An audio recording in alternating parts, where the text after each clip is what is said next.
Selamat malam, saya menyapa teman-teman semua nih. Wow, dari berbagai kota, walaupun kita cuman tatap muka di layar kaca, nggak apa-apa, tidak mengurangin keasikan kita malam hari ini.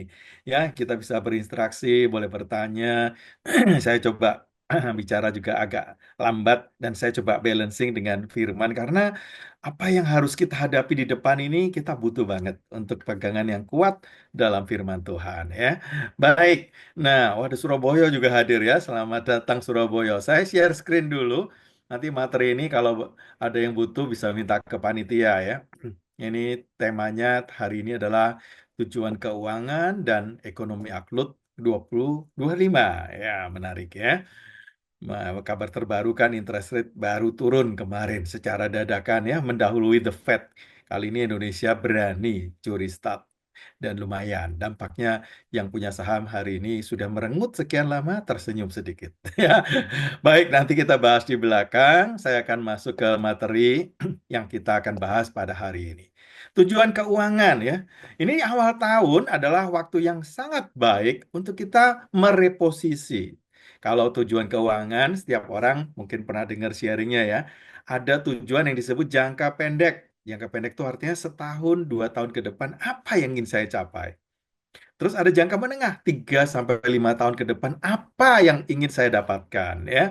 Jadi tujuan kita bisa beragam nih. Ada yang jangka pendek, ya 1 2 tahun lagi apa yang ingin saya peroleh, atau 3 sampai 5 tahun berarti jangkanya menengah, dan lebih dari 5 tahun jangka panjang ya. Nah, karena jangka waktu yang apalagi yang panjang ya, tahunnya nambah, sekarang udah ganti kalender 2025. Mungkin yang dulu jangkanya menengah udah geser ke pendek, atau yang panjang udah mulai ke menengah. Makanya kita perlu review, reposisi ulang ya. Karena apa? Karena udah makin dekat dengan yang kita butuhkan realisasinya. Nah, hari ini masuk tahun yang baru, kita coba review, bikin komitmen baru paling nggak dalam jangka pendek setahun ini, dalam waktu dekat ini, apa yang ingin saya capai bersama dengan Tuhan. Libatkan Tuhan ya. Oke, saya akan landasi dulu dengan pembacaan firman hari ini Roma 1:16-17 yang berbunyi demikian, sebab aku mempunyai keyakinan yang kokoh dalam Injil. Dunia boleh nggak yakin, kita punya keyakinan yang kokoh. Karena Injil itu adalah kekuatan Allah yang menyelamatkan setiap orang yang percaya. Pertama-tama orang Yahudi, tetapi juga orang Yunani. Dan kita-kita tentunya ya, orang Indonesia ya. Sebab di dalamnya nanti kenapa hubungannya saya jelasin ya. Nyata kebenaran Allah yang bertolak dari iman dan memimpin kepada iman. Seperti ada yang tertulis, orang benar akan hidup oleh iman. Jadi kita akan kasih tahun 2025 ini dengan satu garis bawah yang saya garis bawahi juga di sini, from faith to faith. Kalau kita mau jalan benar di tahun 2025 ini, butuh iman Bapak Ibu ya. Bukan temen yang namanya Iman terus ditanyai enaknya gimana ya, bukan. Tapi from faith to faith artinya proses perjalanan yang mungkin tidak mudah, tapi kita punya Allah yang punya kekuatan yang dahsyat ya, dan punya janji yang luar biasa.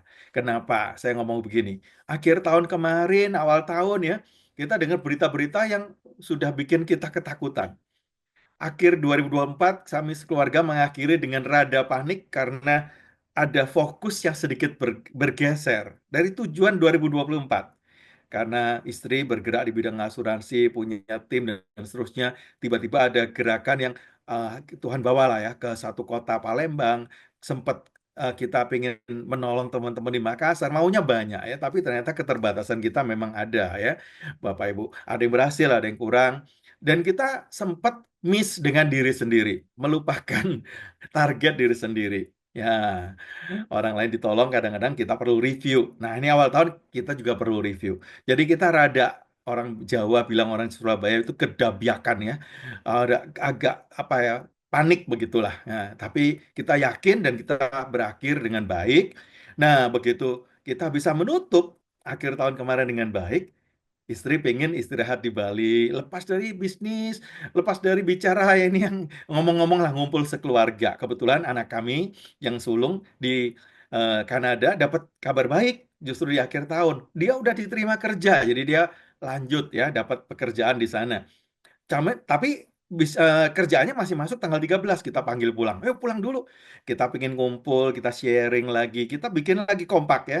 Akrabkan, kita bikin basic lagi yang benar. Kita ngomong juga tentang Outlook 2025 buat keluarga ya, buat masing-masing Bapak Ibu. Ya setiap orang pasti harus butuh yang seperti ini ya. Nah, cuman sebelum kami berangkat kan ada berita tuh, 4 kecelakaan pesawat dalam sepekan. Ada Jeju Air, ada Air Canada bahkan ya, sempat ya. Ada berapa airline, aduh kok begini ya? Lah kita nih berjalan atau terbang ya, walaupun dari Kanada, anak satu turun di Bali, 4 dari Jakarta. Kadang orang membagi resiko, ini salah satu nasabah saya dulu ada yang begini. Bapak sama anak terbang itu jangan satu pesawat. Nah, jadi dia bicara diversifikasi resiko. Kadang-kadang saya mau meeting sama dia, bapaknya udah datang, saya jemput misalnya ketemu. Sebentar ya, sejam lagi anak saya mendarat. Kenapa? Kalau dua-dua dalam satu pesawat, kalau terjun ke laut, semua dua-dua hilang katanya. Aduh, ya kalau nggak libat Tuhan begitu Bapak Ibu. Kita kan ketemu kepanikan-kepanikan. Ya, akhirnya kita abaikanlah berita ini. Ya, walaupun kita turut simpati kepada korban, keluarganya, apalagi Jeju Air yang banyak banget ya. Tapi ya kita berangkat, kita nikmati berkat Tuhan, pulang fresh, kita mulai dengan lebaran baru ya. Orang benar akan hidup oleh iman. Belum masuk berapa hari kemudian Los Angeles kita punya saudara di situ ya. Kebakar membara, belum pernah terjadi. Jadi teman-teman di Los Angeles juga butuh iman hari ini dan belum selesai ya.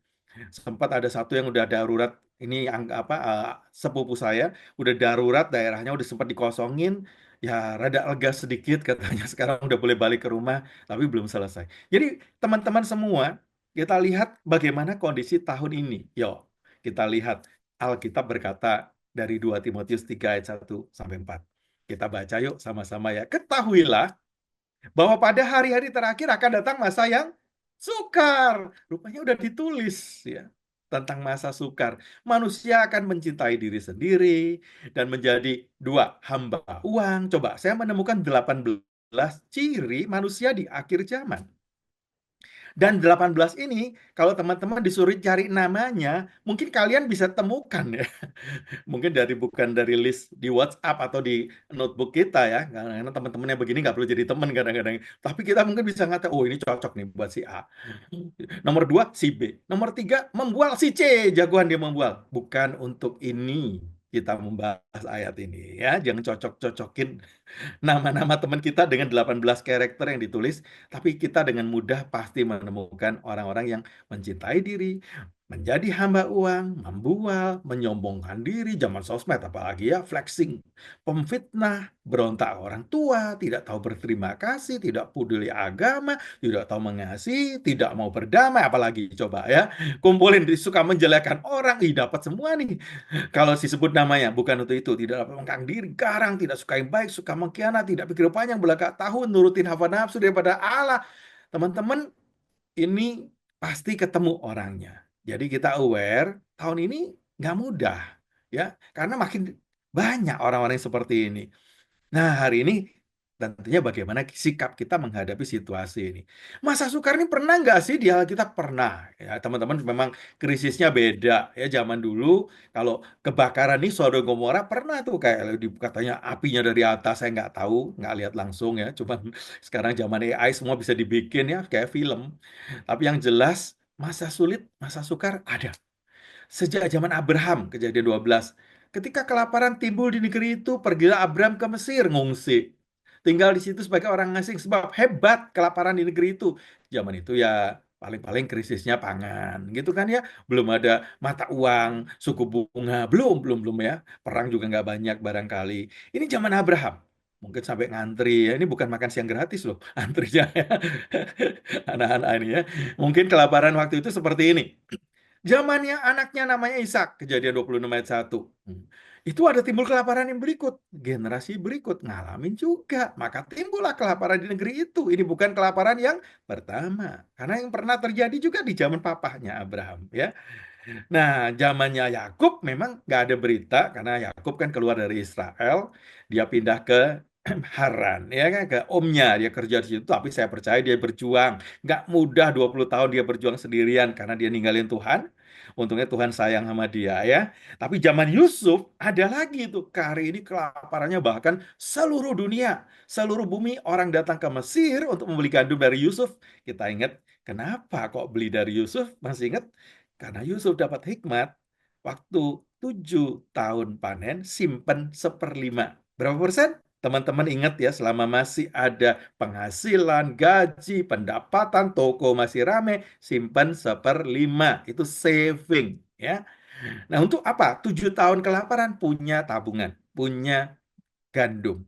Nah, seluruh dunia tahu di Mesir ada gandum gara-gara Yusuf. Sebab hebat kelaparan di seluruh bumi. Jadi krisis sudah pernah dan sering terjadi. Indonesia aja 10 tahun sekali ada krisis. Kalau kita mulai review 98, 2009 ya, 2020 walaupun penyebabnya berbeda. Hari ini 2025 bagaimana? Nah, 2025 nanti kita harus berjalan menurut ini from faith to faith. Saya cerita dengan Abraham dulu, basicnya ya, dasarnya. Kalau mau belajar iman, harus belajar ke bapaknya orang beriman ya. Pertama, tahap satu, faith pertama adalah justification. Ini waktu kita pertama kali percaya Yesus, kenal Tuhan, seperti Abraham dapat panggilan Tuhan, dan terima janji Tuhan olehmu segala bangsa diberkati. Ya, Abraham sendiri arti namanya adalah Bapa yang dimuliakan. Dia akan menjadi seorang Bapak yang terpandang, ya, menjadi satu berkat. Nah, janjinya olehmu segala bangsa diberkati. Dan Abraham terima iman yang pertama. Nah, faith nomor satu ini punya nggak kita hari ini? Tahap pertama justification. Yang belum punya, teman-teman kasih tahu kabar baik ini. You need God. Kamu perlu nggak bisa benar sendiri. Kamu perlu pembenaran dari Tuhan. Terima ya. Kita nggak perlu lagi pakai cara-cara sendiri karena Yesus sudah mati buat kita. Ya, jadi pembenaran karena bukan karena kita benar, kita salah, tapi dibenarkan dan itu Abraham terima. Dan dia taat, dia pergi, suruh pergi, pergi. Tadi ada kelaparan pindah ya, dia ngikut. Dan dia jalan faith to faith.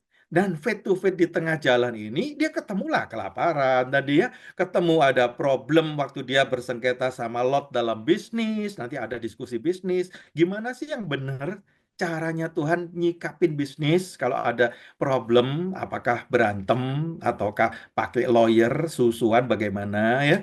Nah, faith tahap 2 ini tahap pemurnian. Sadar nggak sih kamu itu dapat fee atau free ya, grant pembenaran.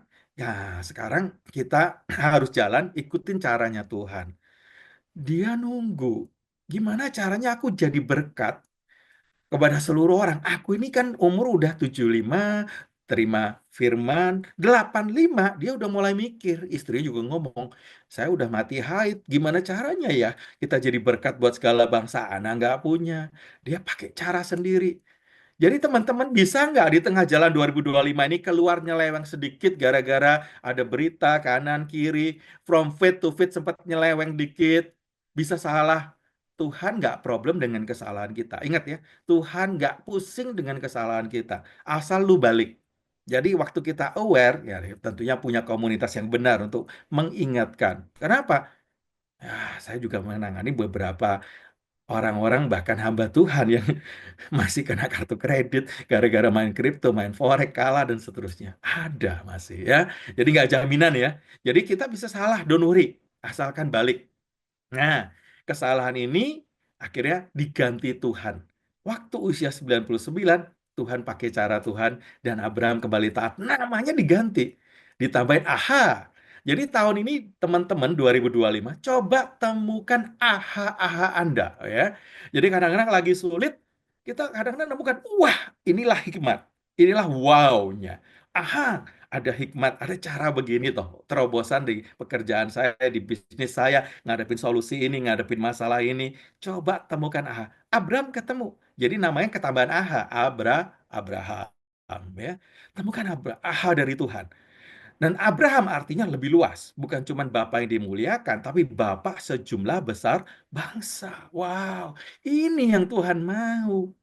Dan umur 199 dapat berita yang sama yang 24 tahun yang lalu diberikan oleh Tuhan.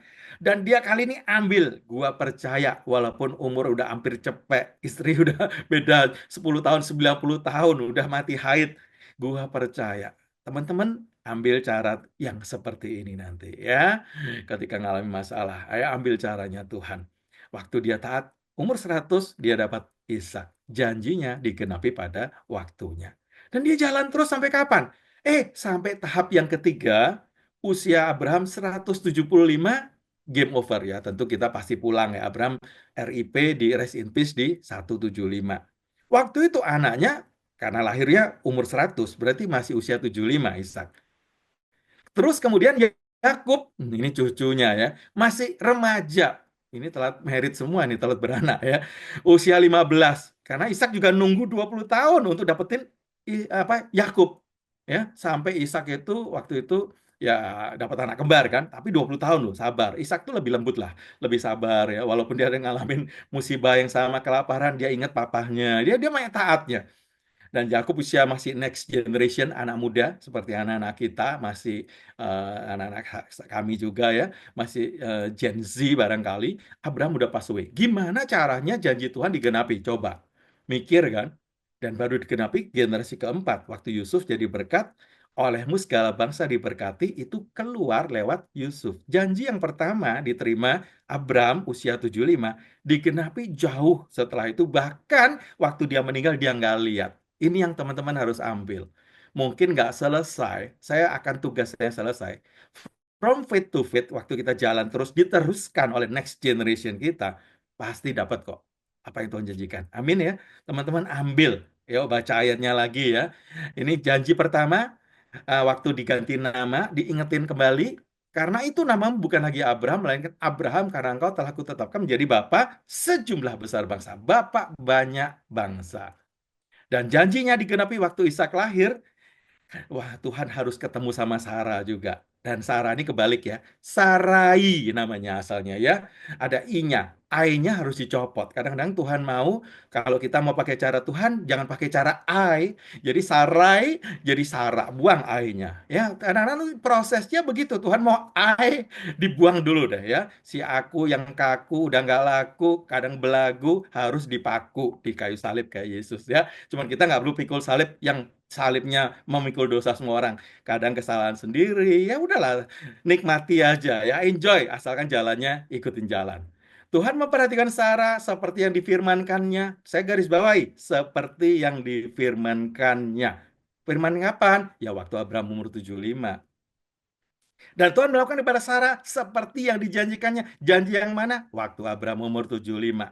Maka mengandunglah Sarah, lalu ia melahirkan seorang anak laki-laki bagi Abraham pada masa tuanya. Dalam masa tuanya. Pada waktu, saya garis bawahi lagi, pada waktu yang telah ditetapkan sesuai dengan firman. Semuanya in his time, semuanya pasti good. Ya, Bapak Ibu, teman-teman semua akan indah pada waktunya. Ayo, sekarang kita enjoy. Janji Abraham ini buat kita enggak sih? Nah, sekarang ini related enggak tadi ya? Bukan Yunani, Yahudi aja. Kita juga orang Indonesia. Kita baca yang pertama, Roma 4 ayat 16. Karena itulah kebenaran berdasarkan iman, supaya merupakan kasih karunia, sehingga janji itu berlaku bagi semua keturunan Abraham. Bukan hanya bagi mereka yang hidup dari hukum Taurat, tapi juga bagi mereka yang hidup dari iman Abraham. Sebab Abraham, Bapak kita semua. Bapak banyak bangsa, termasuk bangsa Indonesia. Ya, Galatia menegaskan, dan jikalau kamu adalah milik Kristus, maka kamu juga adalah keturunan Abraham dan berhak menerima janji Allah. Nah, cuman janji ini yang berlaku buat kita juga, janji Abraham ini, olehmu segala bangsa akan diberkati, ada syarat dan ketentuan berlaku. Kasih Tuhan tidak bersyarat. Janji Tuhan ada syaratnya. Ini menurut F. Christine Jedidah. Yuk, kita sekarang belajar gimana sih kebenaran firman. Dunia boleh goncang, kebetulan bagus ya. Kabar interest rate turunnya udah ditunggu-tunggu, September kemarin nggak berdampak, makin hancur sahamnya. Ini kali ini mendahului. Apakah ada preview yang menarik? Ya, nanti kita lihat ya. Ya, proses ini dalam jangka panjang seperti apa. Tapi kita back to the basic. Apa kebenarannya? Tuhan mau langkahnya satu demi satu, tadi demi iman, from faith to faith ya, satu, dua, tiga, empat. Nah, aturan ini mesti diikutin. Ini ada nggak sih ayatnya, Kak? Ada ya. Jadi kalau punya pendapatan, nomor satu, langkah pertama, kalau tambahin nol kan 10, 20, 30, 40 ya. 10% giving. Taat nggak? Gitu. Ya, udahlah, nggak usah dibahas ini ya. Udah di gereja, udah pinter semua dibahas ya. Saya nggak bahas yang giving. Ini sisih berarti keluarkan, jangan terpakai ya. Kembalikan ke Tuhan, hak Tuhan, haknya pajak, haknya orang tua, ya siapa yang perlu ya. 20% saving. Nah, ini baru hak kita. Inilah tabungan kita, dana darurat kita, premi asuransi kita. Ya, jangan sampai gagal bayar. Punya utang, Kak, mana dulu dibayar? Kalau urutannya, savingnya harus punya dulu. Ya, preminya nggak boleh lapse dulu. Karena utangnya siapa yang bayar? Kalau sampai premi saya lapse, utang itu waris ke anak saya. Ya, tetap amankan preminya. Terus utangnya gimana? Ya, kita bisa negosiasi, kita bisa restrukturisasi. Nanti boleh diskusi di kelompok kalau ada problem ini. Udah banyak jagoan nih, jadi debt busters. Kalau utang mampunya kita yang 30%. Kalau udah lebih pasti berat. Kita harus belajar gimana perbaikin struktur hutang kita, debt management kita, ya. Sisanya 40%. Mana cukup, Kak? Nah, ini karena Anda punya utang yang 30. Ini asalnya gini, 10% giving ayatnya sudah tahu. Ya, nggak usah dibahas ya, Mas Maleakil dan seterusnya. Saving ayatnya di mana? Nah, ini seperlima. Yang kata Yusuf tadi loh, selama ada panen, 7 tahun kelimpahan, simpan seperlima. Seperlima berapa persen? 20% saving. 30% di mana? Ini peraturan perbankan ya. Orang itu bisa utang, financial planner juga bilang sepertiga gaji itu udah mentok, jangan lebih. Di bawah boleh, jangan lebih ya. Nggak ada utang lebih baik ya.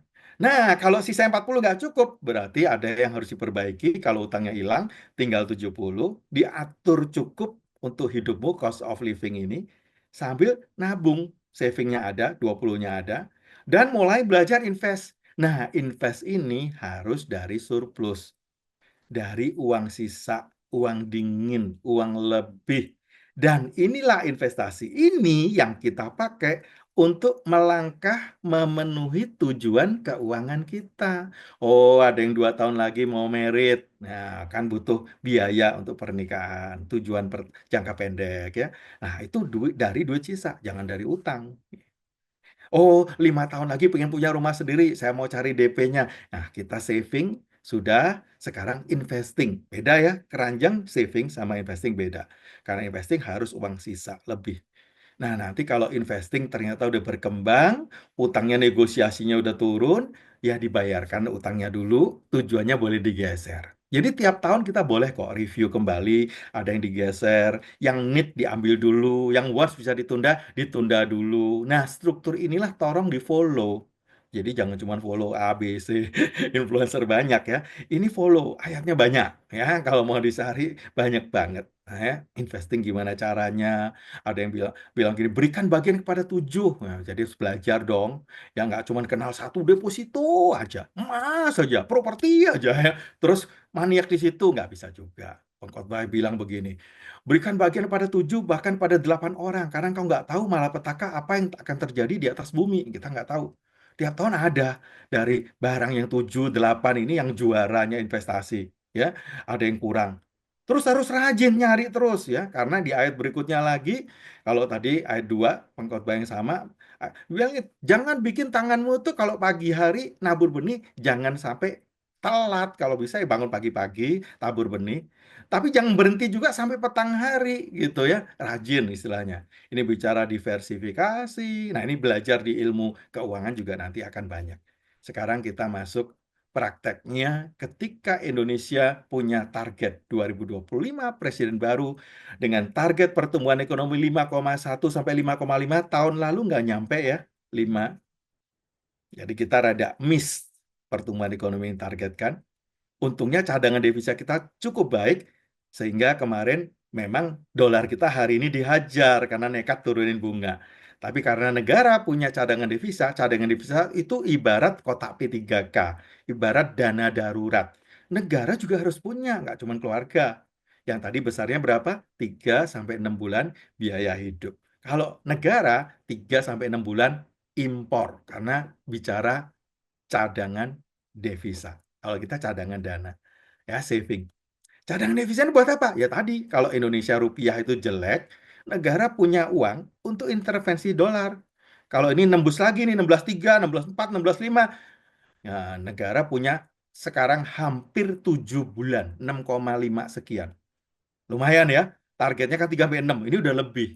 Jadi Bank Indonesia tenang, gua turunin bunga. Dolar 16,3, gua masih tenang. 16,5, 16,6, gua jual dolar gua.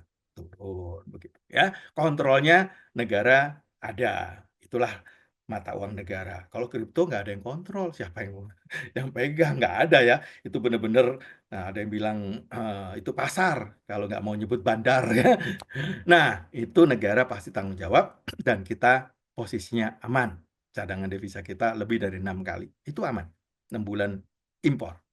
Target inflasi tahun lalu juga kecil ya, cuman 2%-an. Nah, tahun ini 1,5 sampai 3,5. Yang menarik ini, banyak subsidi PPN kemarin sempat dibatalkan hanya untuk yang orang kaya. Nah, tujuannya kemiskinan. Ya, gaji habis ini ada subsidi 6 bulan, 10 juta, PPh satu yang ditanggung.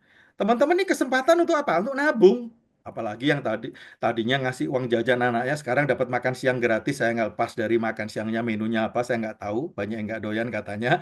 Tapi ya udahlah, kalau nggak masalah, makan aja, uang jajan ditabung. Ya. Terus kemudian apalagi nih? Pemerintah ngasih subsidi banyak loh. 2 bulan ini listrik 50%. Ya, yang di bawah 2.200. Kesempatan nabung. Pokoknya jangan, ayo kita belanjakan sampai habis. Karena target kemiskinan mau dipangkas nih oleh negara. Yang 9 jadi 7 sampai 8% ya. Dan ada investasi asing yang diharapkan masuk. Dari mana? Bocoran dikit nih ya. Katanya karena Trump naik, terus Trump agak keras sama China, China akan melikung ke Indonesia, muter ya, putar dulu. U-turn ke Indonesia baru keluar. Kalau nggak, ekspor made in China nggak laku di Amerika, dia lagi antri masuk ke Indonesia. Jadi akan banyak investasi asing langsung beli tanah, buka mobil listrik di sini made in China semua ya. Ada relokasi. Berapa investor hari ini yang saya ketemuin juga dari China. Seperti yang pengen masuk Indonesia. Dan berharap Indonesia dengan hilirisasi, ekspor komoditas ini juga akan naik dalam bentuk yang mungkin lebih menarik. Dan Indonesia juga sudah ikut digitalisasi, energi terbarukan ya. Mudah-mudahan ini menjadi insentif, teman-teman. Ya, kita lihat ya sama-sama. Tentu kita harus aware, nanti jangan sampai ketinggalan juga. Nah, sekarang sektor apa yang menarik begitu ya? Untuk yang saham lah, untuk yang bisnis ya. Nah, ini satu data dari Mandiri kemarin ya, Mandiri Institute. Saya kutip data ini. Salah satu yang punya growth cukup bagus sampai akhir tahun kemarin, awal Januari 2025, yang angka yang rada tinggi naiknya itu yang warnanya pink, ya, paling atas tuh, consumer goods, ya, baru yang nomor 2, yang warnanya kuning itu juga nonjok cukup tinggi, leisure, ya, yang bawah yang hijau itu kurang-kurang ya, begitu-begitu aja lah ya. Jadi dua ini agak tinggi, apalagi di yang leisure ya. Di Nataru, tanggal-tanggal merah nih, libur sekolah tuh, loh, ada nonjok-nonjok. Beberapa bisnis ada yang ketawa, yang mulai pulih dari COVID, ya hotel udah mulai banyak penuh, begitu ya. Khususnya leisure. Consumer, yes. Tapi consumer nggak semuanya. Ya mungkin yang tertentu, begitu. Tapi leisure ini punya demand sangat tinggi. Makanya pesawat harga naik masih penuh, begitu. Leisure-nya yang seperti apa ya? Ini mobility terkait transport ya, leisure, household, household ini yang retail tadi. Nah, leisure-nya yang naik cukup tinggi itu barangnya apa? Ternyata yang biru tua itu apa? Sport, hobi, entertainment. Apalagi Indonesia lagi galak-galaknya sport, bola kita lagi cakep nih ya. Ganti pelatih aja udah viral di mana-mana. Indonesia udah sangat bangga ya. Kalau ada pertandingan menang, waduh, orang beli ini beli itu ya. Udah merasa kayak jagoannya semua, pemain bola semua ya. Jadi ada poin-poin yang memang bikin lonjakan-lonjakan seperti itu. Terus yang kedua apa? Ya beauty. Beauty juga menarik ya, tapi mungkin tertentu dan mungkin ada yang abal-abal juga, kita harus selektif ya, yang bahaya juga ada. Hotel tadi saya bilang ya, lumayan ya. Jewelry ya, walaupun paling bawah, lumayan lah, orang mulai mencari lah. Nah, ini sektor-sektor yang mungkin masih seksi begitu ya. Di tahun 2025 ini masih berlanjut. Ini mulai berapa tahun terakhir growth-nya sudah cukup baik. Sekarang kita lihat bisnis kita gimana ya. Coba kita sesuaikan ya. Memang tantangannya mungkin banyak, inflasi, dari defisit fiskal kalau sampai terjadi, sekarang udah bagus ya. Makanya peluang ekspor dicoba dibuka, bahkan kalau perlu ada nilai tambah. China masuk, nggak boleh bikin ambil keduk barang mentah jual, harus libatin tenaga kerja. Ya, dia bawa tenaga kerja masuk, nggak apa-apa. Tenaga kerja kan butuh makan. Ada teman supply makannya aja, karena ribuan orang pegawai dari China, saya orang Indonesia nggak bisa kerjain yang sama, atau mungkin bahasanya nggak nyambung, nggak ngerti ya. Tapi orang orang China kan makan, dia supply cuma daging, ayam ya, beras, itu lumayan loh. Hanya itu aja dia punya bisnis hidup loh, nyuplai begitu. Karena pegawainya nggak boleh berkeliaran, diare, jadi wabah ya, perutnya nggak biasa dan seterusnya. Dikasih makan. Jadi dia harus beli bahan bakunya begitu, kirimnya bertonton ya sampai ke Sulawesi dan seterusnya. Dan kedua, digital. Ini juga penting ya. Kita udah mulai semua yang green, electric car udah dapat insentif. Nanti sebagian yang mulai arah green itu mungkin akan dapat lagi sentuhan-sentuhan lagi. Kemudian pemerintah juga mulai eh, agak slow ya infrastrukturnya, tapi mulai dialihkan sedikit lah lebih ke bawah ya, lebih ke yang langsung ke pendidikan, ke ketahanan pangan ya, supaya kita juga waktu dunia goncang, Indonesia paling nggak tergoncangkan. Jadi goncangan global, ada kabar baik yang terbaru, ada gencatan senjata mulai hari Minggu besok tanggal 19 ya, di Gaza udah mulai tenang. Tinggal nunggu Ukraine ya. Mudah-mudahan semuanya aman. Ya, kita berharap yang sama. Ini tantangan yang kita hadapi bersama. Ya, tentunya melewati ini, teman-teman, ada pengaruh yang langsung terhadap produk-produk investasi, terhadap bisnis kita. Yuk, coba kita ngintip sedikit. Ya, saya cepat aja, nanti mungkin kalau nanya lebih lebih langsung ya. Deposito gimana? Ya, nah deposito ini kan produk jangka pendek, yang mungkin 3 bulan, 6 bulan jatuh tempo. Ya, kalau nanti bunga turun, turun, turun, turun, katanya The Fed mau turunin 4 kali, Indonesia pasti ngikut, mungkin 3 kali ya. Nah, berarti suku bunga deposito bakal turun. Nah, orang biasa deposito akan cari barang lain. Nah, yang naik apa gitu ya. Nanti kita cari sama-sama. Tapi yang butuh uangnya nanti 6 bulan lagi cair ya teman-teman, tetap harus deposito. Hari ini penjaminan 425, mungkin bakal turun ke 4, bakal turun lagi ke 375, akan bunga makin kecil pasti tahun ini. Tapi yang pengen tujuannya pengen dapetin uangnya 6 bulan lagi ya nggak cocok kalau taruh saham 6 bulan. Mungkin deposito lebih cocok. Karena gonjang-ganjing saham lebih stressful. Angkanya merah, liquid but high risk ya. Terus kemudian bahaya juga kalau ternyata pas turun, nah saya pas butuh anak buat sekolah, ya udah deposito walaupun kecil. Tapi kalau yang middle term, saya pengen cari barang lain, ada yang di tengah nih, logam mulia, obligasi, yang panjang makin banyak lagi pilihannya ya. Properti udah mulai bergerak, 2 saham properti yang IPO kemarin udah mulai bagus harganya ya, at least terbentuk di pasar, nggak seperti barang-barang kacangan ya. Kalau masih gorengan ya mungkin ya, tapi kacangan nggak lah ya, gorengan yang berbeda barangkali. Jadi teman-teman, pilihannya sesuaikan dengan tujuannya. Ada jangka pendek, inilah barang-barang yang Anda perlu pegang, jangka menengah dan jangka panjang. Efeknya apa sekarang dengan bunga turun? Nah, sekarang kita lihat satu-satu. Deposito ya bunga turun, suku bunga bank depositonya turun, kredit kita akan turun. Kalau kreditnya turun, yang bisnis mulai berani dikit nih, bondo nekat ya. Ya udah, toko sebelah dibeli yuk, ya ekspansi, nambah mesin begitu. Karena peminat kredit akan nambah. Nah, suku bunga rendah, biasanya bisnis berkembang. Nah, public company itu kan bisnis juga yang kita beli. Nah, biasanya mulai marak lagi, IPO mungkin lebih banyak ya. Labanya juga karena bayar bank itu bunganya mengecil, labanya mulai bagus. Beberapa apa dividen payout ratio itu artinya hasil kemarin BRI baru bagi dividen ya. Itu 135 itu interim, belum yang final. Nanti kita lihat finalnya. BNI mau ngasih 60% dari laba buat dividen. Wow. Artinya mungkin di atas deposito tuh dividennya tok. Ya tergantung Anda beli sahamnya BRI kalau 6.000 ya 3.000 biar dapat dividen ya masih garuk-garuk begini ya. Tapi kalau belinya pas 3.800 kemarin dapat dividen lagi 135, oh puji Tuhan haleluya. Ya tergantung Anda ya. Tentunya ya masih belajar dulu ya kapan timingnya, mana yang bagus. Kalau deposito nggak usah belajar, udah pasti turun ya. Karena ya dengan begini bank akan aman, kreditnya makin sedikit yang nggak lancar, jadi eh, orang akan berani untuk pinjem lancar, bunga bank apa cuannya bank kan naik juga. Wah, berarti kalau gitu harga hari ini walaupun udah naik 7% masih boleh beli nggak? Ya, nanti kita belajar ya. Bagaimana ori? Nah, ini berbanding terbalik sama deposito atau suku bunga. Lihat jungkat-jungkit ini ya. Waktu suku bunganya naik, ada obligasi yang turun. Nah, sekarang suku bunga gimana? Flip, turun. Ya berarti obligasinya bakal naik. Kemarin saya ngambil satu obligasi 98 harganya. Tiba-tiba pengumuman, bunga turun. Hari ini 99, kuponnya 6,75. Yieldnya 7,24. Bagus, teman-teman. Jadi kalau kita bisa mengevaluasi, mengantisipasi, kayaknya waktu bunga turun obligasi bagus. Tapi obligasi buat jangka menengah loh.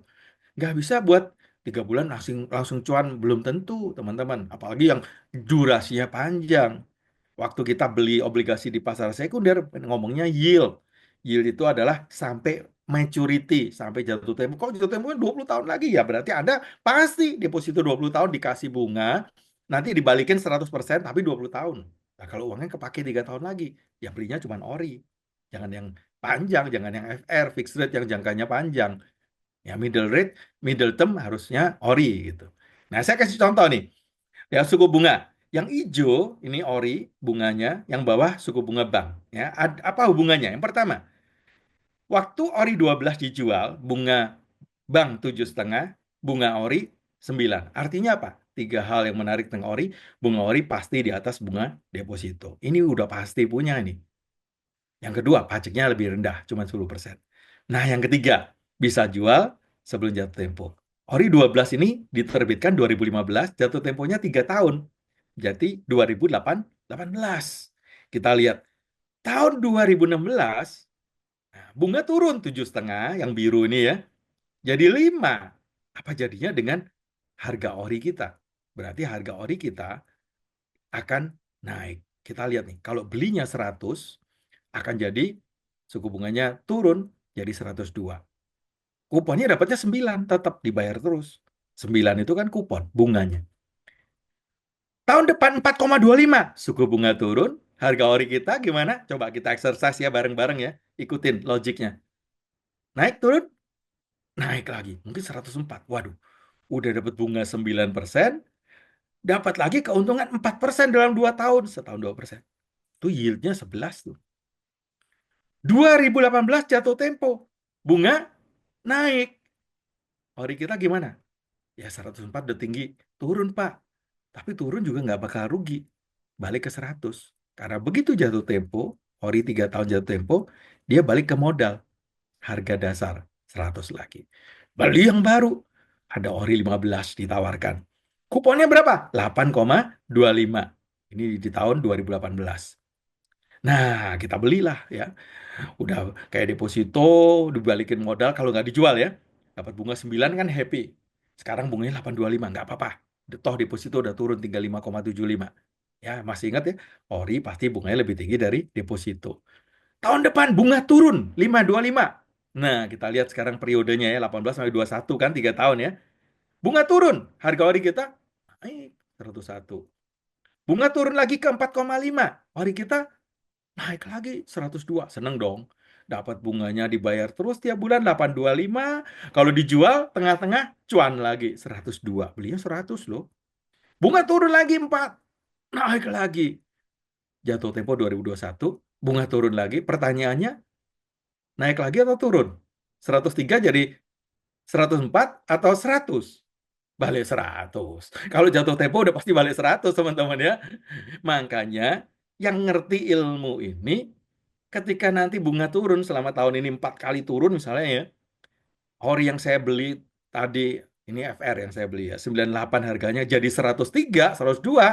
Saya udah dapat kuponnya 675 tiap 6 bulan ya, setahun 675%. Saya biasanya jual. Ini contoh nih. Jadi ori 19, ini kalau balik lagi 19 ya, waktu itu bunganya 5,57, pasaran 375. Bunga ini turun lagi teman-teman ke 3,5. Jadi waktu saya beli bulan Februari, bulan November saya cek harga jualnya 102, saya ambil kuponnya 5,57, ditambah keuntungannya 2,4%, cuan saya hampir 8%. Nah inilah cara kerjanya Ori. Sedikit rumit, ya, tapi memang lebih menjawab kalau tujuannya jangka menengah. Dan biasanya kalau udah cuan, boleh diambil. Kalau tujuannya memang mau dibelanjakan untuk bayar anak sekolah, jangka middle term, welcome untuk Ori. Ya. Nah, ini boleh dicatat tahun ini Ori kita akan muncul beberapa kali. Tunggu tanggal main 27 Januari. Nah, 11 hari lagi akan muncul Ori 27. Perkiraan saya kuponnya sekitar 6,3, 6,4%. Ya, nanti kita lihat sama-sama. Masih boleh beli karena bunga rencana turun lagi, boleh beli.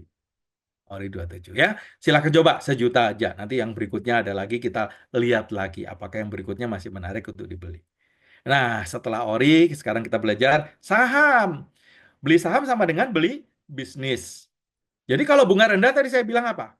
Perusahaan berani ngutang, berani ekspansi pakai kredit.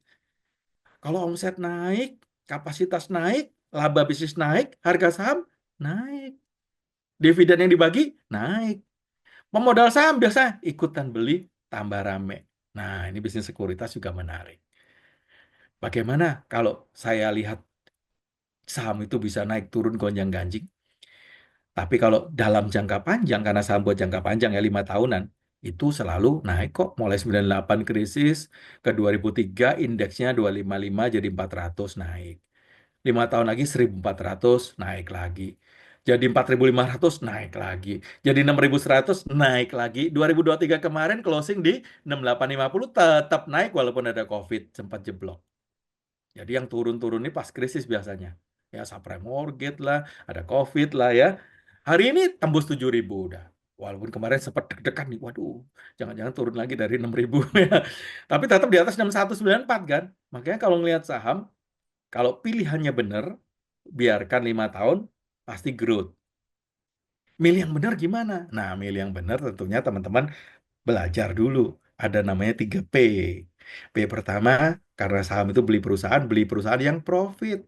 Nanti sebentar lagi laporan keuangan awal Februari muncul. Muncul akhirnya labanya perusahaan A sekian naik. Berarti nanti April akan bagi dividen. Harga sahamnya mestinya naik. Harusnya, logiknya naik. P kedua apa? Profit. Prospek ya. Setelah profit yang pertama, kedua prospek. Prospek bicara 5 tahun itu perusahaan ini masih dibutuhkan nggak sih produk dan jasanya? Wah, mungkin gampang-gampangnya gini, orang masih makan mie instan nggak ya? Orang masih jalan-jalan nggak ya? Gitu kira-kira pakai jalan tol nggak? Barangkali begitu. Itu bicara prospek secara simple, feeling bisnis ya. Nggak usah susah-susah.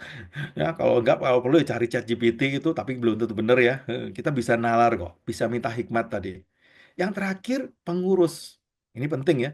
Apakah pemilik, direksi, komisaris, ini goreng sahamnya, bermain, atau punya karakter buruk, atau bagus.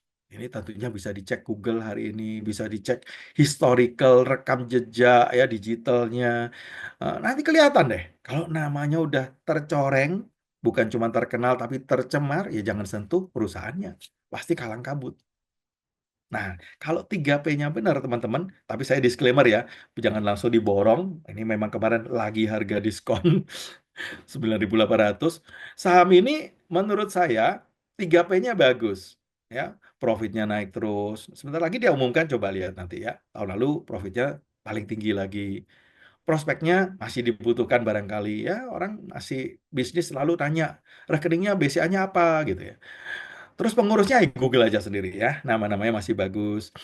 Walaupun hari ini ada berita beberapa perusahaan ada direksinya diganti total. Ya, kalau direksinya diganti bisa pengaruh harga saham, bisa positif. Nama-namanya bagus. Bu Retno Marsudi ex-menteri yang namanya bersih terkenal jadiin komisaris. Wah, perusahaannya ikut punya prediksi, wah pengurusnya lumayan bertambah baik. Adalah sedikit pengaruh ya. Ini kadang-kadang begini-begini juga pasti nguping dikit, belajar dikit lah ya, Google dikit begitu. Nah, kalau 3P-nya bagus, harga sahamnya ya seperti ini kira-kira. Ya, waktu sahamnya itu berangkat dari tahun 2018 yang paling kanan, sempat istilahnya labanya naik, harga sahamnya naik. Ada hubungan nih, yang kota atas sama kota bawah. Harga labanya turun, waktu COVID ya laba turun lah ya, sedikit turun dikit, 12,8 ke 12,2. Ini per Juni waktu itu reportnya. Harga saham turun dikit. Ya, normal. Ini yang normal ya. Terus labanya naik 14, 18, 24, 26. Sahamnya nggak usah ditanya, terbang. Bahkan ini udah pecah, asalnya masih ya 40.000 stock split ini, tapi saya udah hitung harga sejak 5 kalinya ya. Stock split itu yang warna kuning ini 2022 ini sudah harga seperlimanya. Kalau realnya ya kali 5 sejak yang 2022. Nah, cuannya berapa? Hitung sendiri. Ya, bisa dihitung ya, tahun sekian cuan berapa. Nah, ini kalau pilih benar. Kalau salah gimana? Ya, namanya salah, belajar, balik ke jalur yang benar. Ya, itu aja simpel kok ya.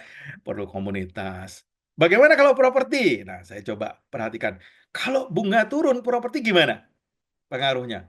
Orang KPR berani beli. Ya, tentunya, apalagi pemerintah punya program 3 juta rumah. Ya, siapa tahu ya, orang nyoba-nyoba investasi properti kedua. Kalau saya kotakin, waktu suku bunga itu turun ya, suku bunga kredit konsumsi KPR turun. Ini walaupun waktu itu BI naik rate-nya, tapi masih ke 6%. Kalau kita lihat suku bunga kredit turun ke 12, lebih wajar lah ya. Ya, kita dua suku bunga kreditnya kalau 12, bunga Bank Indonesia 6 masih oke lah. Jadi kelihatan grafiknya kan berlawanan ya, tapi sebenarnya realnya lebih masuk akal bunganya turun. Yang di atas kan ini bunganya Bank Indonesia antar bank, ya mungkin ke luar negeri dan seterusnya. Yang bawah ini loh yang ke masyarakat. Waktu suku bunga turun, grafiknya kredit konsumsi KPR naik dan properti pasti dibeli. Nah, jadi teman-teman yang rencana ada butuh rumah pertama, udah 3 tahun cari DP, ya mungkin sebelum naik buru-buru deh cari.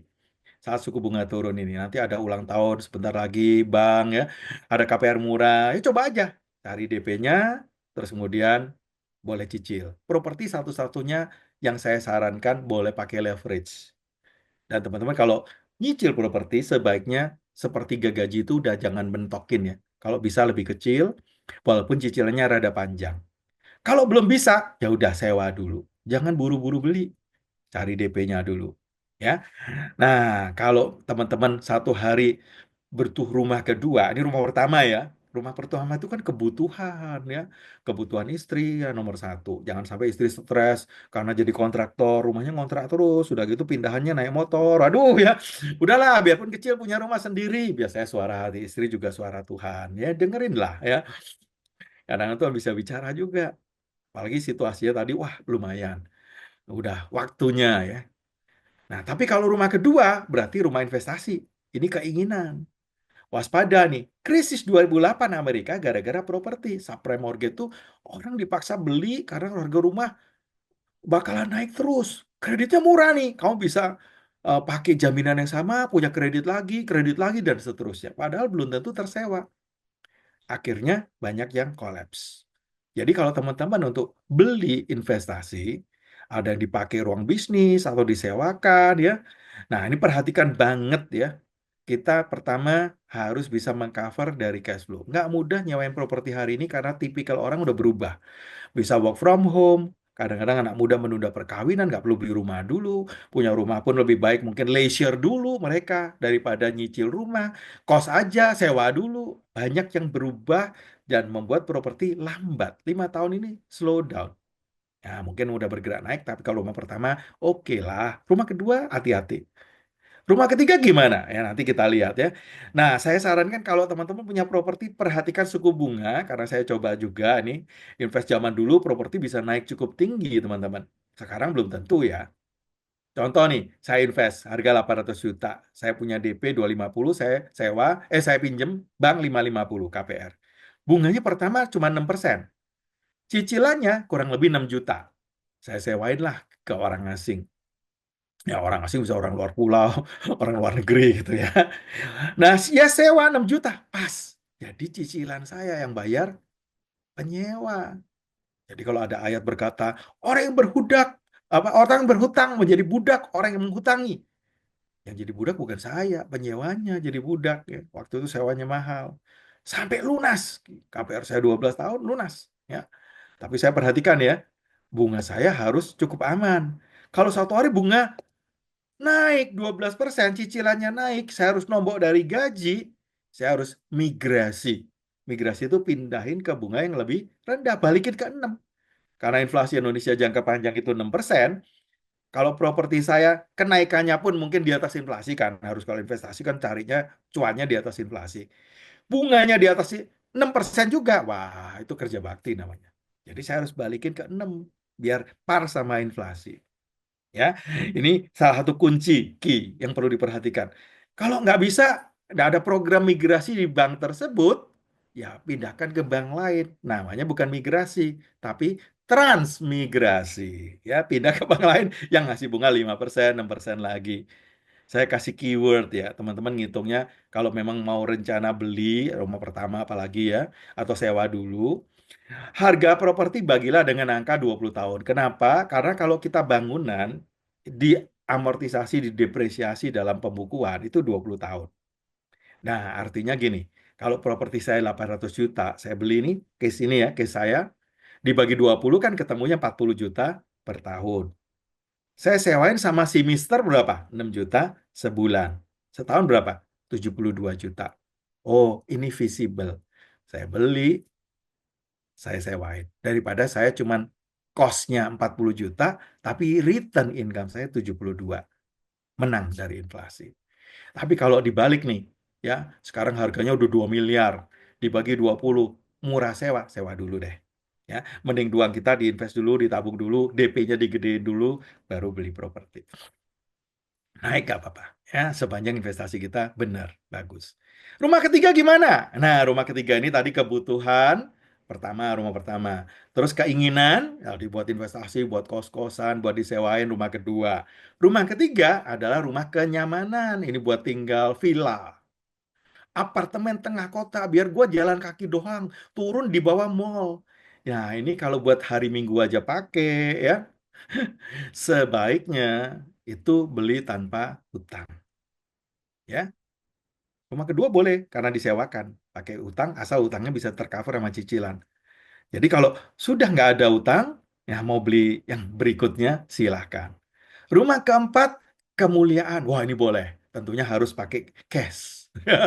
Wah, saya pengen punya rumah panti jompo, panti sosial. Ya, silakan buat orang lain ya. Ini jangan pakai utang juga karena ini sosial ya, giving juga kok ya. Rumah kelima, rumah masa depan, ya silakan lah. Kalau memang pengen beli ini juga mahal. Katanya kafling aja sekarang udah ratusan juta harganya dan nggak pernah orang bisa diskon ya, nggak ada promosi diskon kalau beli on the spot mendadak. Dalam 5 hari harus dimakamkan ya. Makanya banyak orang akhirnya pilih ya udahlah dikremasi aja ya lebih murah itu pilihan ya. Nah, silakan tanya ke masing-masing. Kadang-kadang pastornya beda pendapat ya. Saya nggak bahas yang itu, tapi yang jelas rumah di Bapak di surga udah pasti kita punya semua kan ya. Di bumi itu no problem ya. Tapi kalau pengen punya rumah kelima, ya boleh-boleh aja invest dulu 1 kali 2 tuh mahal loh. Nah ini juga harus cash kalau bisa ya tunai. Nah inilah rumah. Terakhir logam mulia kalau kita beli hari ini gimana? Ya, coba kita gambarkan. Harga LM hari ini tertinggi dalam sejarah. Selalu di puncak karena ada krisis kemarin. Mulai COVID naik. Jadi kalau tren, ini 2014 ke 2024 ya, saya tarik garis normal, garis merah. Ini yang benar.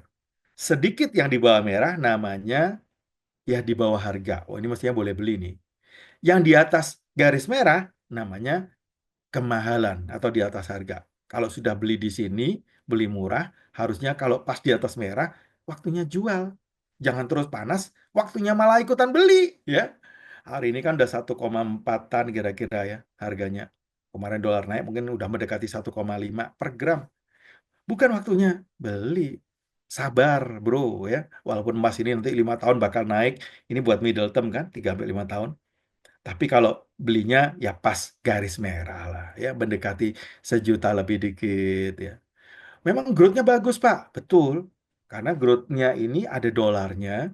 Jadi emas itu safe haven kadang-kadang kalau pegang dolar kan pusing nih. Simpennya susah ya. Orang pegangnya emas. Jadi kalau kita lihat seperti ini grafiknya harga emas kenaikannya. Nah, realnya 15% per tahun. Kalau dalam dolar Amerika itu double in 10 years berarti rumus 72 cuma 7,2%. Ini dalam rupiah. Selisihnya apa? Selisihnya itu kurs. Ya, selisihnya itu kurs. Nah, sekarang kita lihat bagaimana kita punya pegang dolar atau pegang emas? Emas harusnya. Kalau ada planning dalam dolar dan masih 5 tahun ke atas, ya simpennya jangan emas.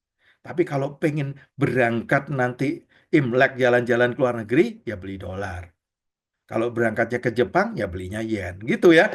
Mata uang tuh bukan disimpan, bukan ditimbun, bukan buat investment. Itu buat spending. Kalau mau spending ya belilah mata uangnya. Sekarang bisa pakai tap kartu, ganti aja tukar kursnya. Nah, kurs kita nggak cantik-cantik amat. 10 tahun naiknya 33%. Berarti setahun cuma 3,3 nih. Dari 11,7 ke 16,2 ya. 14 sampai 2024. Emas kita, jangan tanya naiknya ya. Saya punya grafik harga investasi dalam 13 tahun terakhir. Nah, ini saya udah petakan dari 2012 bacanya begini, teman-teman. Kalau tiap tahun itu ada juara 1 sampai 7. Nah, tadi bicara diversifikasi ya. Jangan istilahnya simpan ke satu aja. Don't put your egg in one basket. Apalagi cintanya, oh gue maunya properti doang, emas doang, gue nggak mau yang lain, dan seterusnya ya. Atau kenalnya cuma deposito, nggak mau belajar yang lain, salah juga. Berikan bagian ke-7, bahkan 8. Nah, kalau saya punya 7, ya, punya properti, punya saham, ya, punya obligasi, punya mungkin reksadana LQ45, punya US dollar, punya deposito, punya gold, ya. 2012 juaranya properti, naiknya 40%, gold terendah. Bahkan gold sempat minus tahun berikut. Jadi terkapar di bawah pernah, ya. Terus pernah naik di sini. Oh, ini salah nih, deposito harusnya hijau warnanya yang tadi ganti. Gold juara terakhir, apalagi 2024. Ya karena banyak krisis, banyak berita-berita negatif, ya. Tahun 2024 tuh juaranya gold, nomor 2 masih obligasi, yieldnya 7, US dollar naiknya 5%, deposito penjaminan 425, properti mulai growth sedikit ya. Indeks saham minus kemarin, LQ45 apalagi ya, Bapak belur lah ya, semua BRI, Mandiri, saham-saham liquid, Astra juga terjun bebas selam, ini mulai bergerak naik 7%, 8%, udah mulai menutup, mengikis minus kita. Jadi gini, kalau saya punya 7 barang ini, terus tahun 2013, 2020 butuh duit, yang dijual yang mana? Yang untung dulu. Yang rugi ya disimpan, jangan dijual. Bayangkan kalau cuma punya satu. Ya, ini namanya diversifikasi, begitu. Jadi ada yang rugi, biarin. Ada yang untung, gitu ya. Disebar lah ceritanya, ya. Ini penyebaran 10 tahun terakhir. Kesimpulan penutup saya, dengan suku bunga turun, pertama, suku bunga Indonesia pasti ikut turun. Terus kemudian kurs, ya, berharap kita akan menguat. Kemarin kok ini, karena Indonesia berani-beranian nurunin bunga dulu, The Fed belum, ya. Mestinya nanti arahnya ya nggak 16 ke atas lah ya, 15 plus di bawah 16 sedikit. Ya, karena aliran modal masuk kan harus beli, tukerin dolarnya ke rupiah, yuannya ke rupiah. Rupiah akan makin strong. Ekspor gimana? Ekspor volumenya akan naik, tapi nilai ekspornya akan turun. Ini terbukti nih ya, faktor eksternal ini. Dolar Amerika, ini ekspor ke Amerika ya, 2018 ke 2019. Pada saat itu sama, ya, bunga turun ya. Secara volume dia akan turun, ya. Tapi secara eh, secara volume naik, secara dolar 427 juta menjadi 415 juta. Ini kurang lebih begitulah. Ya, dapatnya dolarnya lebih sedikit, tapi volumenya naik. Berarti harga komoditasnya kurang bagus. Impor gimana? Nah, impor ini tergantung daya beli. Ada perusahaan yang impor semua ya. Kalau inflasi naik, apalagi daya beli didukung pemerintah, ada subsidi ya, 6 bulan gaji sampai 10 juta, pajaknya ditanggung. Orang Indonesia tuh suka spending, belanja konsumtif. Nah, makanya masih tiket mahal pun dibeli, orang masih jalan-jalan ya kan, masih staycation di hotel padahal udah nggak zamannya COVID ya. Sepanjang cadangan devisa kita aman, Indonesia masih aman. Nah, karena biaya dana rendah, inilah waktunya bisnis tumbuh. Coba direview kembali kalau kita udah nata bisnis dengan benar. Nah, bisa ngitung visibility tadi, boleh nggak sih berutang untuk ekspansi? Tapi kalau kemarin aja bukunya nggak benar, stop dulu ya, tahan ya. Jangan terpancing utang karena orang yang dulu nggak pernah punya utang, merasa peluang, dia mengembang ke kanan ke kiri menurut firman Tuhan, tapi pakai utang, gadein rumah, hari ini dia lepasin rumah aja nggak bisa. Dijual pun nggak nutup utang. Hari ini yang problem akibat COVID kemarin, Hari ini, detik ini masih tersisa ada yang udah niat pailitin diri ada. Ya jangan gegabah berutang. Boleh tapi terukur. Nah, baiklah ini kira-kira slide saya tutup dengan satu ayat termasuk satu pesan yang waktu perjamuan kudus kemarin saya dapat ayat ini. 2 Korintus 5 ayat 7 berkata, sebab hidup kami ini adalah hidup karena percaya, bukan karena melihat. Saya kutip 2 Tawarik ini ada cerita. Ceritanya Israel itu sejak Salomo terpecah jadi Yehuda sama Israel. Yosafat ini adalah raja kerajaan Yehuda, kerajaan Israel, rajanya Ahab. Nah, ketika Yosafat kaya dan sangat terhormat, kadang-kadang ini agak pancingan teman-teman ya, bahaya juga ya. Kalau kita sukses ternyata kaya, nggak jalan sama Tuhan, nggak walk by faith. Makanya hidup kita itu harus harus percaya karena bukan melihat. Karena lihat saldo bank cukup bagus, terus berani gitu ya. Berani itu rumah diganti deh. Kenapa rumah kita nih nggak dibikin bagus sekalian? Hidup cuma sekali. Teman-teman, kayaknya hidup cuma sekali itu you only live one udah mulai ditinggal. YOLO. Sekarang mulai Yono. Wah, jadi Pak Juwono namanya udah mulai dipakai nih. Dulu saya waktu kecil dipanggil Yono, Yono gitu ya. Yono apa? You only need one. Kemarin kita bongkar rumah kita, bongkar lemari, kita kasih donasi baju kita dapat 5 dus, teman-teman. Ternyata banyak barang yang dibutuhkan orang lain harus kita keluarin. You only need one coat, one shoes, not more. Sekaki kita cuma bisa pakai satu, yang lain adalah biar pakai orang lain. Kadang-kadang begitu. Nah, godaan bisa begini. Ketika Yosafat kaya dan sangat terhormat, ia menjadi besan Ahab. Mulai dia kompromi, kerjasama. Yosafat ini masih cinta Tuhan. Ahab tahu ya, yang istrinya namanya Isebel, yang melawan apa Elia Nabi Baal ya perang ya, tahu kan ceritanya ya. Nah, menjadi besan anak sama anak, yuk kawinan yuk, kan negara ini tetanggaan ya, kita merger aja dok, kerajaan Yehuda sama kerajaan Israel, yuk kita hadapin lawan bersama-sama. Good nggak? Good. Mungkin teman-teman akan ngalamin tantangan, peluang yang ditawarin, kerjasama dan seterusnya. Walk by faith, not by sight. Jangan pakai perasaan, apalagi pakai sempoa. Ya. Beberapa tahun kemudian setelah join, pergilah. Ketemulah mereka ngopi pagi di Samaria. Ahab menyembelih, wah pesta-pesta kambing domba, lembu sapi, dijamu. Terus dia ngobrol, bro, kita serang Ramot Gilead, ini musuh bebuyutan kita. Raja Ahab ngomong begini, sabar bro. Ini ngomong kebiasaan ya Raja Israel. Yosafat ini ngomong gini, ya kita ditawarin, jadi Raja Yosafat ditawarin sama Raja Ahab. Gua nggak sanggup ngelawan sendiri. Yuk, kita kan udah besanan. Yuk kita join yuk. Kita kalahkan market. Kita sikat hulu ke hilir. Kita rajain pasar sendirian. Kita nggak pernah ngajarin begitu. Orang yang punya ambisi, bukan punya visi, mudah dibabat oleh namanya nanti ya, utang, yang macam-macam ya, pilot dan seterusnya. Mau nggak engkau bersama-sama dengan aku? Kita sama-sama, aku dan engkau, rakyatmu dan rakyatku, aku akan bersama-sama engkau di dalam perang. Wah, kelihatannya keren kan? Tapi Yosafat cinta Tuhan. Dia bilang begini pada Raja Israel, baiklah, tanyakan dulu firman Tuhan. Ahab nggak perlu tanya Tuhan. Dia mungkin tanya Isabel, tanya istri. Istri, boleh nggak? Waktu nikahin anaknya barangkali. Nggak salah loh kita tanya istri, asalkan sama-sama dalam Tuhan ya. Nah, kita lihat cerita ini berlanjut. Lalu Raja Israel mengumpulkan para nabi. Zaman Elia, zaman Elisa, itu banyak nabi-nabi kecil.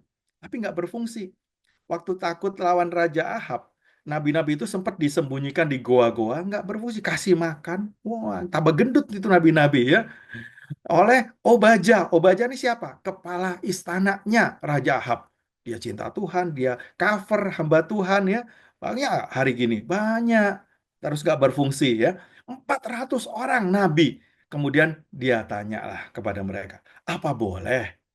Kan Yosafat bilang tanya dulu Tuhan. Dia nanya 400 nabi ini, gua perang lawan Ramot Gilead atau aku harus batalin? Teman-teman, tahun ini kita harus lebih banyak peka nanya Tuhan dulu, jangan nanya ya walaupun nanti ada yang bilangin lah, show tahun ini ular bakalan begini begitu ya, jangan hanya yang itu dulu ya. Jangan tanya dulu ramalan, jangan tanya dulu menurut teman-teman, apalagi sekarang banyak sosmed-sosmed yang ya nggak jelas, pom-pom, ada yang influencer cuman pesan sponsor ya. Dan 400 nabi ngomongnya kompak nih, majulah, Allah akan menyerahkan ke dalam tangan raja. But ayat 6 coba, Yosafat bertanya, nggak ada lagi nabi Tuhan, cuman 400 ini yang mulutnya dihinggapi roh dusta. Nanti kalau kita baca ayat selanjutnya. Kita bisa nggak tanya? Tahu nggak? Ahab jawab begini. Masih ada yang saya hitemin, tebelin. Ada seorang lagi yang dengan perantaranya dapat minta petunjuk Tuhan. Jadi kita harus cari suara Tuhan. Tapi aku membenci dia sebab ia nggak pernah menubuatkan yang baik tentang aku. Melainkan selalu malapetaka. Orang itu adalah Milka bin Yimla. Ceritanya Milka dipanggil. Waktu dipanggil utusannya ngomong gini. Lu ngomong baik-baik ya. Senengin hati raja. Nah, jangan ngomong yang boten-boten nih ya. Jadi waktu Milka ditanya, pertama dia jawab juga sama. Ya Raja maju aja. Terus nggak puas. Raja bilang gini, lu berani sumpah, swear? Baru dia ngomong gini, gua lihat ya, rakyat Israel tersebar di gunung-gunung, tercerai-berai. Wow, seperti domba tanpa gembala. Tahu responnya si Ahab? Nah, kan gue udah bilang, ini orang selalu against gue. Dia nggak pernah bener. Jangan pernah nanya dia nggak pro. Kalau jadi penasihat-penasihat yang, ya begitulah. Maunya Tuhan-Tuhan melulu, nggak logik, dan seterusnya. Teman-teman, ending dari kisah ini, Ahab tetap pergi perang, walaupun dia menyamar, nggak mau pakai bajunya raja. Akhirnya Ahab mati gara-gara ada seorang yang biasa nembak ngawur panahnya. Itu udah pakai baju perang, tapi bukan baju raja. Nggak ketahuan kalau dia raja. Yang dicari raja kan musuhnya, mau dibunuh. Tembus tuh panah. Dia mati di kereta perang, dan dia nggak pulang. Seperti omong Emilka. Ending tahun 2025, ada seorang yang takut akan Tuhan, ahli di bidangnya, kita harus cari. Hamba Tuhan perlu konfirmasi untuk iman kita, dukungan rohani. Terus cek lagi yang tertulis di firman.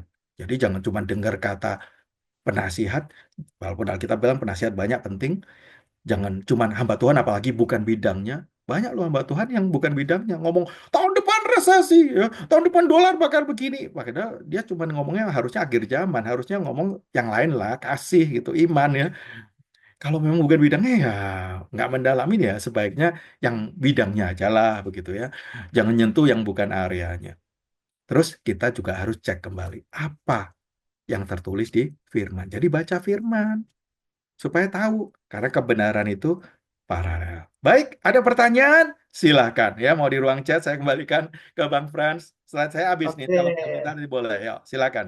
ya terima kasih Pak Jono. Ya, teman-teman semuanya kita akan masuk ke sesi tanya jawab. Ini sudah ada pertanyaan dari link Slido. Karena kita juga dikejar waktu, mungkin ada beberapa pertanyaan yang saya pilih untuk yang mewakili semuanya ya. Oke, pertanyaan pertama Pak Jono, jika kita ingin menabung dari pemasukan yang kita terima, namun pemasukan kita saja masih kurang, apa yang harus kita lakukan? Oke, langsung jawab aja ya. Oke, Sejawab karena aja lah. menabung saving itu sisih, berarti begitu dapat pendapatan berapapun kecilnya, saya nggak ngomong berapa besarnya ya, mungkin cuma 1 juta, 2 juta, ya coba sisihkan. Nggak bisa 20, nggak apa-apa. Tadi kan 10, 20 ya, giving, saving ya. Nggak apa-apa, 10 tambah 5, 10 tambah 10 nggak apa-apa. Tetap disisihkan. Saya pernah challenge orang, walaupun dia warung ya, bisa nggak sehari dari warungmu masukin 10.000 rupiah? Di kaleng aja. Tapi seminggu sekali saya akan ambil 100.000. 10.000 kali 7 kan 70. Sabtu Minggu kan rame, tambahin dong 100.000. Karena waktu dia terlibat utang waktu itu, ya salah satunya saving harus penting kan. Dan saya kayak debt collector. Tiap minggu saya ambil 100.000, 100.000 sambil makan di tempat dia, ya bayar tetap ya. Sambil bawa teman-teman, ya kita harus support ya. Tapi bukan cara dibayari utangnya. Caranya ya dia harus tetap lakukan bagian dia, saving kecil pun harus bisa. Dan orang ini hari ini bisa sewa ruko sendiri. Awalnya kita bantu habis, walaupun bukan bantu bayar utang ya. Tapi caranya punya komunitas dengan support yang benar. Tetap saving, lakukan kebenaran. Baik Pak Jono ya, semoga menjawab ya. Kemudian ini pertanyaan kedua, apa efek ekonomi terhadap pergerakan cryptocurrency dan apakah kripto ini termasuk judi? Lalu pandangan Alkitab, ya, pandangan kita sebagai anak Tuhan terhadap judi Nah, seperti apa Pak Jono? Oke, kalau judi jelas salah ya, nggak ada yang ngajarin bener, udah pasti lah ya. Karena judi itu pasti ada yang dikalahin. Entah Xiao, kalau nggak tahu ya Xiao begitu ya. Zero sum game. Nah kalau kripto gimana? Kripto itu maksudnya nggak salah ya, karena itu mata uang. Cuman mata uang ini nggak ada yang ngontrol. Jadi di tangan siapa? Jadi kalau nanya saya nggak tertebak. Siapa yang mau bikin naik ya pasti ada pasar atau bandar ya. Beda sama Indonesia punya rupiah, dia nggak mau rupiah dimainin. Dia akan intervensi kalau kerendahan, kalau ketinggian. Kalau kripto nggak tahu. Apalagi sempat tuh naik turun kayak jet coaster. Jadi kalau rupiah, dolar, yen aja sebagai alat bayar bukan alat investasi, tidak cocok untuk disimpan, terus nanti untung karena naik ya disimpan sebagai investasi. Apalagi kripto disimpan untung sebagai investasi, nggak cocok aja ya. Tapi kalau memang untuk alat membayar kadang-kadang pakai mata uang Bitcoin pakai apa? Nggak apa-apa. Beli Tesla katanya dulu harus pakai tertentu Dogecoin. Ya sudah, kalau saya nggak beli Tesla, saya nggak perlu beli Dogecoinnya. Tapi kalau saya mau ke Jepang, saya harus beli yen kan begitu kan ya? Karena alat bayar. Sebagai alat bayar nggak ada salah. Itu uang community. Tapi karena nggak ada negara yang kontrol, ya cukup fluktuasi. Dan kalau disimpan, jadi salah. Kalau mau disebut judi, ya lah, mungkin lebih halusnya spekulasi ya. Nggak, bukan judi tapi spekulasi. Kurang pas untuk investasi. Ya, baik Pak Jono, semoga menjawab ya teman-teman ya. Kemudian pertanyaan lagi ini tentang saham ya. Apakah share profit saham itu real Pak? Nah, setahu saya tergantung dari direksi mau membagi profit berapa. Berarti harus bisa tahu direksi mana yang bagus atau tidak bagus juga ya Pak ya. Jadi beli saham itu kan beli perusahaan. Saya beli BCA tadi, saya beli perusahaan BCA. Jadi saya pemilik BCA loh, ya, walaupun cuma punya satu lot. Kemarin saya punya pemilik BRI juga. Saya dapat bagian Rp135 per saham karena untung perusahaannya bagi untung ke saya. Jadi beli saham itu prinsipnya begitu aja, so simple ya. Jadi milihlah perusahaan yang untung. Jadi kalau harganya ya sebenarnya tergantung performannya. Ya, kalau perusahaan kita bagus ya harganya pasti naik. Yang benar loh ya. Pak ada perusahaan jelek Pak, rugi tapi harganya naik tinggi. Ya itu saham pasti kodenya sekarang kan aneh-aneh itu ada tahu, tempe ya gorengan artinya ya. Cilok, cireng ya. Dan nasi Pak dan lauknya ya. Jadi hati-hati. Ada nasi, ada lauk, ada ikan ya. Ya ikan ya Kalau kurang benar. manis ada gula ya. Sekarang banyak ya yang lagi digoreng juga. Oke, baik Pak. Pak, ini ada pertanyaan lagi. Jika saya punya hutang dan sampai ada tunggakan karena sempat sakit, juga jadi tidak ada penghasilan untuk membayar. Saat ini mulai bekerja lagi tapi belum maksimal. Nah, solusinya kira-kira dari Pak Jono apa? Ya, negosiasi Pak. Jadi ngomonglah jujur, saya kena musibah karena utang itu kan bisa salah ya, salah gaya hidup, salah investasi tadi, pakai duit itu utang, terus beli kripto beli forex ini yang hamba Tuhan yang saya tanganin sekarang begitu 1 miliar itu pakai uang kartu kredit. Terus yang ketiga adalah musibah karena saya lupa BPJS atau asuransi. Ya udah ngaku aja, minta keringanan, minta saya baru mulai merintis kerja. Semua bisa dibicarain kok, apalagi kalau tanpa jaminan ya. Kalau ada jaminan rumah ya memang skillnya rada beda, harus rodo ngotot dikit kita kalau nggak rumahnya dilelang gitu. Tanpa jaminan negosiasi aja. Nanti ikutin kelompok diskusi, ada kelompok penyelesaian utang. Ini langkahnya ya rada panjang, nggak bisa dibahas di sini, tapi bisa negosiasi. Jangan berkecil hati, Anda pasti bisa menang. Banyak kesaksian yang bagus. Ya. Baik Pak Jono, terima kasih ya teman-teman sekedar informasi. Nanti kita sesudah acara ini nanti ada breakout room ya teman-teman, jangan leave dulu. Nanti yang ada permasalahan tentang hutang ya, tentang bisnis dan tentang investasi nanti masing-masing memilih secara prioritas mana yang akan ditanyakan dulu ya. Nanti masuk di grup kita akan bahas lebih dalam lagi. Itu ya Pak Jono. Ya, Kemudian ada lagi pertanyaan nih. Nah, untuk investasi perak batangan bagaimana Pak peluangnya? Cari di mana ya Pak? Sempat cari di Antam tapi kosong. ya jangan perak lah. Kalau mau logam mulia emas ya. Kenapa? Karena perak itu nanti ruangan kita penuh ya. Safe deposit box mau sewa berapa kalau kan kan jangan disimpan di rumah kalau bisa ya di brankas ya. Perak itu gede banget karena harganya murah ya. Logam mulia nggak cocok kalau perak. Oke, baik ya Pak. Oke. Oh, ini ada pertanyaan lagi Pak. Nih, bagaimana cara mengelola keuangan untuk yang baru dapat uang dari orang tua, belum bekerja, usia 24 tahun, terkadang ada yang mau dibeli seperti shampoo, body wash, dan lain-lain. Ya, ini Kok masih mirip anak muda. saya pertanyaannya. Anak saya udah mulai praktekkan tadi prinsip 10, 20, 30, 40 ya. Dia punya dana darurat untuk 3 bulan biaya sampai 6 bulan biaya hidup. Dia udah belajar investasi, sekarang main beli obligasi juga, tanya juga saham kita diskusi bareng. Belajar lah ya. Jangan langsung Oke. dihabiskan. Kan ingat ya, YOLO udah dibuang, sekarang you know you only need one. Kalau jalan-jalan you only need once. Nggak perlu ke Bali berkali-kali misalnya begitu ya. Once a year Pak, ya nggak apa-apa lah. Jangan once a month ya. Oke, disimpan ya, diinvestasikan. Oke, oke teman-teman, mungkin kami buka sesi bertanya langsung ke Pak Jono, mungkin satu dua orang. Silahkan, mungkin ada yang mau bertanya langsung. Kita buka.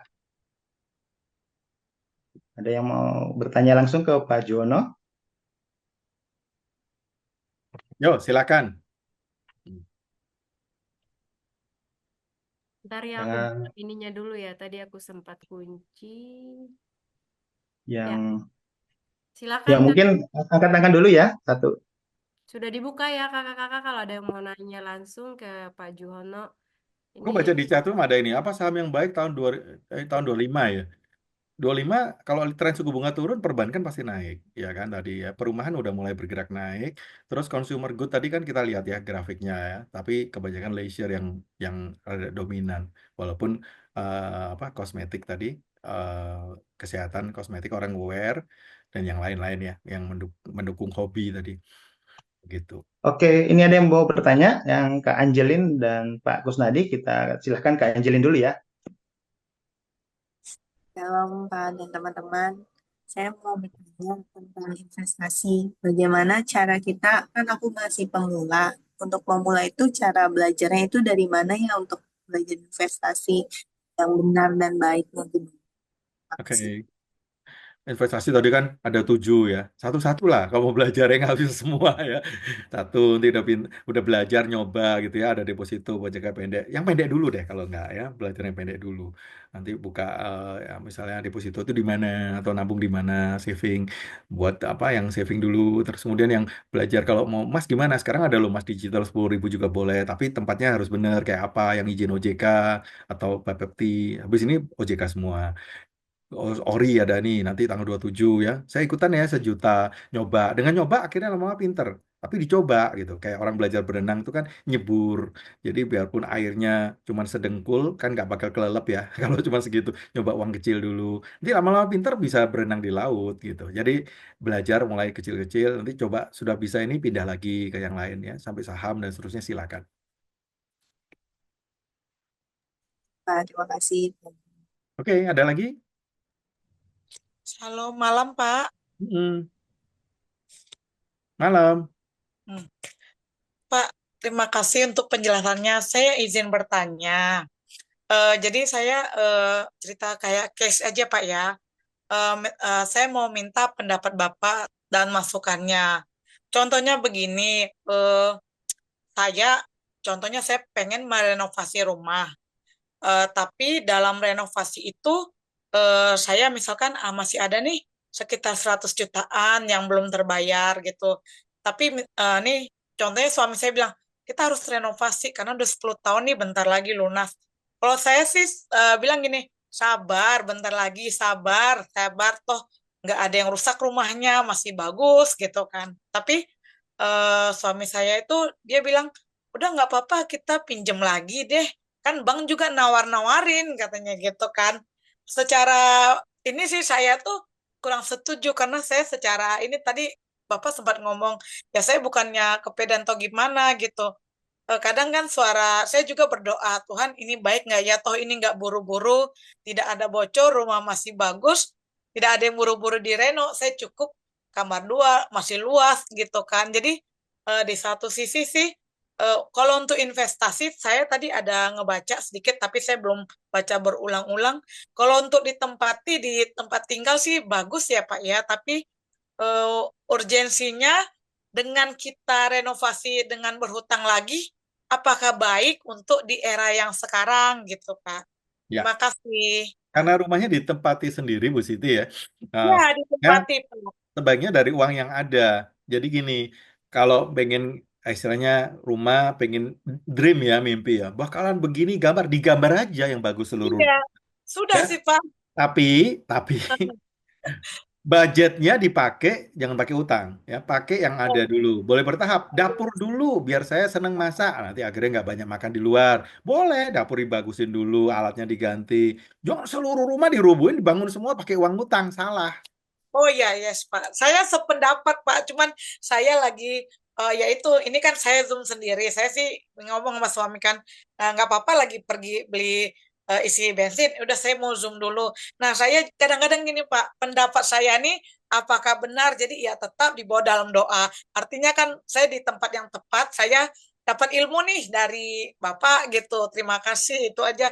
Jadi yang saya pikirkan tuh persis kayak Bapak. Jadi saya tuh lagi nggak mau berhutang walaupun 100 juta cuman kita dikasih gambar di ini estimasi segini-segini cuman aduh bisa nggak sih lunas dulu dari hutang pengennya gitu karena saya punya planning saya kemarin beli brankas iseng minggu kemarin beli brankas coba emas deh gitu kan itu aja sih Pak jadi saya tuh kadang-kadang ini suara Tuhan nggak ya ini suara Tuhan kadang saya bertanya lagi gitu Pak berdoa gitu ya gitu aja sih Pak makasih Oke, Bu, lakukan. ya makasih Pak. Oke, makasih Bu Siti.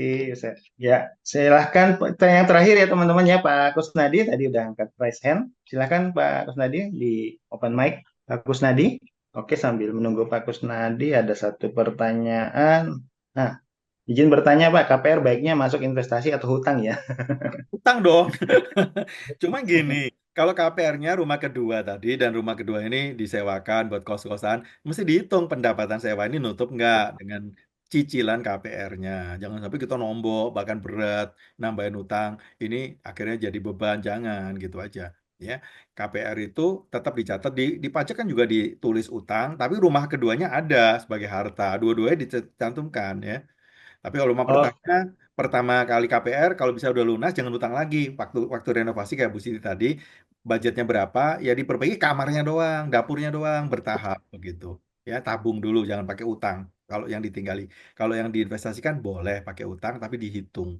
Ya kemampuan kita harus tercover dari hasil sewanya. siap. Berarti dalam berinvestasi ini kita harus bijak dan menghitung ya Pak. Betul. Kita harus bijak sendiri dan harus pintar menghitung. Oke. Jadi Pak Kusnadi nggak bisa ya? Ada Bu Elivia juga yang Mungkin ikut. Bu Olivia, silahkan. Selamat Oh nggak malam, bisa, Pak. Kak. Ya udah. Boleh Ya, chat aja Pak Kusnadi. Bu Olivia silakan. Selamat malam, Pak. Izin bertanya, kalau misalnya kita mau investasi, tentu saja penting dong, Pak, untuk keep up dengan informasi yang baru gitu. Biasa kalau Bapak sendiri dapat informasi itu dari mana ya, Pak, yang paling cepat dan kayak update gitu. Makasih, Pak. Tentang apa nih? Bisnis atau tentang apa nih? Ya tentang kayak saham gitu atau suku bunga Oh, gitu. oh gitu. Ya kita harus cepet tanggap ya, karena berita udah sekeliling kita cepet banget kok. Dari grup teman-teman juga pasti akan saling informasi. Kemarin begitu saya eh, melihat pergerakan, saya sempat di depan last screen ya. Kenapa tiba-tiba saham, apalagi perbankan tuh naik cepet tinggi? Langsung saya chat berita IBI turunin bunga. Ada teman forward begitu. Cepat sekali hari ini. Informasi cepet banget. Makanya harus punya kelompok yang memang eh, kondusif ya. Kalau saya sarankan kalau mau belajar saham bikin kelompok. Karena di luar sana ada kelompok saham yang saya sharing dikit ya, yang fraud. Saya juga sempat ikutin jadi nyusup di dalam mempelajari cara fraudnya. Awalnya ngajarin bener, lama-lama dibelokin ke kripto, ke forex, ke saham India, saham Amerika, aneh-aneh. Terus dibukain ke rekening yang versi dia abal-abal, setor duit di situ, mau ditarik pertama dikasih, tapi lucunya setornya ke bank lokal dalam negeri namanya orang Indonesia baru ditukerin ini salah semua melanggar undang-undang tidak sesuai dengan aturan OJK udah pasti hilang ini tapi ada 130 orang yang ikut kita warning kita chat beberapa isinya 30 lebih kira-kira robot dengan biasanya pakai ya nomor-nomor yang mirip lah ya mungkin beli beli pulsa yang murah begitu untuk ngechat supaya rame grupnya gitu yang manusia kita coba pengaruhin bro ini bahaya nih jangan ikutin gitu awalnya benar terus menyimpang. Makanya kelompoknya juga masih benar. Mereka lewat mana? Lewat undangan grup WhatsApp. Korbannya udah banyak. Ada yang kena 100 juta, ada yang banyak. Dan cepat ganti nama. Namanya macam-macam. Ya ini bahaya banget. Di luar banyak yang sesat ya begitu. Jadi tolong waspada. Oke, baik, baik. Ini Pak Kusnadi ya. Pak Kusnadi bertanya, Harga LM sudah tinggi Oh, saat ini. Pak Kusnadi pedagang emas rupanya bisa 2 juta nggak gitu. Tahun ini kemungkinan Aduh, mencapai 2 juta per kalau gram 2 atau juta, 2 juta per gram Mas Juwono 80 kilo lumayan tuh jadi 160 ada miliar. berita katanya sampai 3.000 USD per troy ounce, Pak. Apa benar ya? Kita Tadi buktikan. saya udah gambarkan grafiknya kan. Ini udah di atas normal ya. Kalau di atas normal ya jangan jangan beli dulu. Nah, punya justru waktunya saya buang jual, saya ganti instrumen yang lain. Kalau saya Oh, siap. Baik, Pak. Ini waktunya untuk jual ya. ya tunggu Karena harganya per hari, mereda dulu. Mm. ya, hari ini tembus di 2700 ya, 2710. Kalau di HK ya nanti sangkut di atas. Baik, teman-teman, just satu aja yang kita perlu pegang tahun ini, kita nggak tahu benar-benar di tengah jalan ada something untuk negara kita, untuk apapun. Kalau kita pegang semua apa yang dikatain Firman, nah, janji itu buat kita. Ya, selalu back ke sana. Jangan cari istilahnya ingin kaya, jatuh dalam pencobaan. Udah, ikutin firman. Jadi nanti kalau kita ikuti rel yang benar, komunitasnya benar ya, tentunya mau belajar juga ada bagian kita harus belajar ya.